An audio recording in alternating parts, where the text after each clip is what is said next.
бағдарламада Алматы қаласы Алатау ауданы Ақкент 19 мекен-жайы бойынша орналасқан номер 181 жалпы білім беретін мектеп жайында айтпақпыз. Сіздермен Мектеп Ньюс. Балалар еліміздің болашағы. Оларға тәрбие беріп, оқу оқытып, үлкен өмірге қадам басыртатын ата-ананың міндеті. Бәрімізде бала күнімізде анамыздың әлди әнін естіп өстік. Ананың әлди әні бесіктен басылатын тәрбие, салт дәстүріміздің, әдет-ғұрпымыздың қалыптасуына және де баланың мінез құлқының дұрыс болуына үлкен әсер етеді. Ал енді қазақ халқы дана халық. Дана халық жас баланы ағашқа теңеген. Балалардың мектептегі әрбір күннің қуанышты, көңілді өтуіне біз ұстаздар көп жағдайларды жасап отырмыз. Соның бірін бүгін ата-аналарымыз пәндер бойынша балалардың жетістіктерін және де балалардың үйірме жұмыстарын қосымша бос уақыттарында жүргізетін жұмыстарымен таныса алады. Ата-ана, бала, мектеп бірлесіп жұмыс жасаған жағдайда осы ұстаздардың еңбегінің еленіп, балаларымыздың құндылыққа бай саналы азамат болуына біз көп жағдай жасаймыз. Еліміздің келешегі, балаларымыз аман болсын, елімізге тек қана білімді ұрпақтарды тәрбиелейік. Бала тәрбиелеуде мектеп, ұстаз, ата-ана бірлесіп жұмыс жасайтын болсақ, еліміздің адал азаматы саналы ұрпақты тәрбиелеуде үлкен биік жетістіктерге жетеміз. Мектебімізде балалардың бос уақытын тиімді пайдалану үшін еркін күрестен, үстел теннисінен, шахматтан, футболдан, волейболдан, тоғызқұмалақтан үйірмелер бар.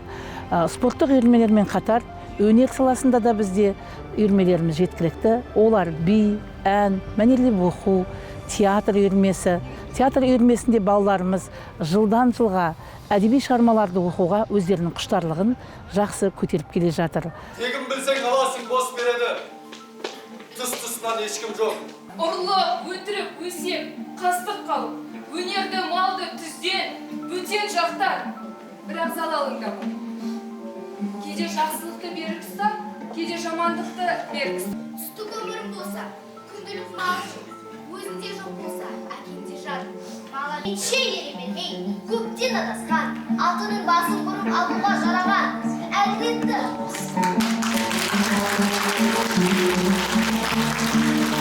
Әрдайым осындай кездесулер арқылы балаларымыздың жетістіктерін ортаға салып, өнерлерін ортаға салып, ата-аналарымызға басқа балалардың үйірмеге қатыспаған келуіне жол ашамыз.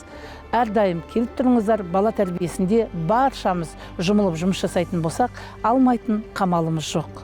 Ақын жазушыларымыздың даналы сөздерін, сонымен қатар көркем әдебиетті оқу арқылы халқымыздың салт дәстүрін түсіну және де Абайдың 45 сөзінің ішінде барлығы да тәрбиеге, адамгершілікке, бірін-бірі сыйлауға қатысты екендігін айтамыз.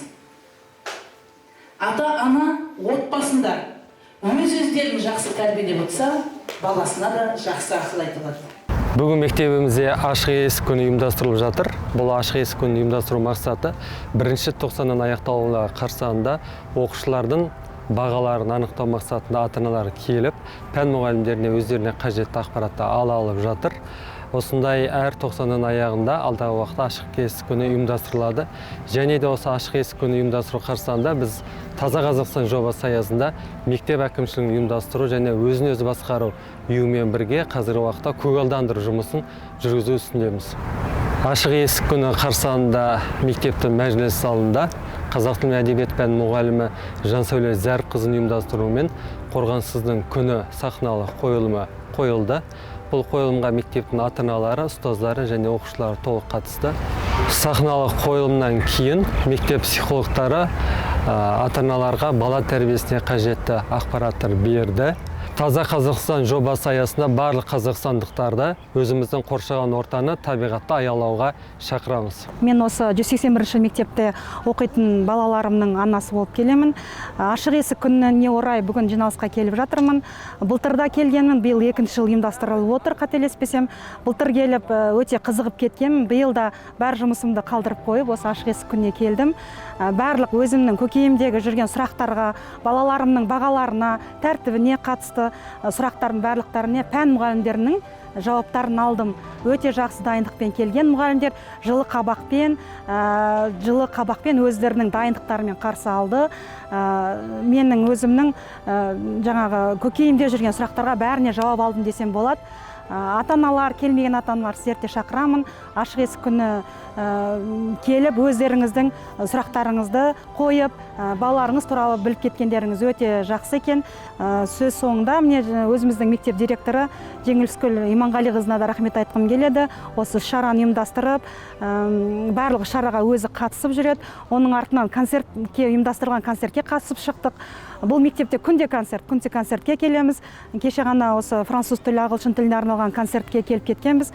Бүгін тағы да балалардың көрсетілген қойылымдарына көрдік.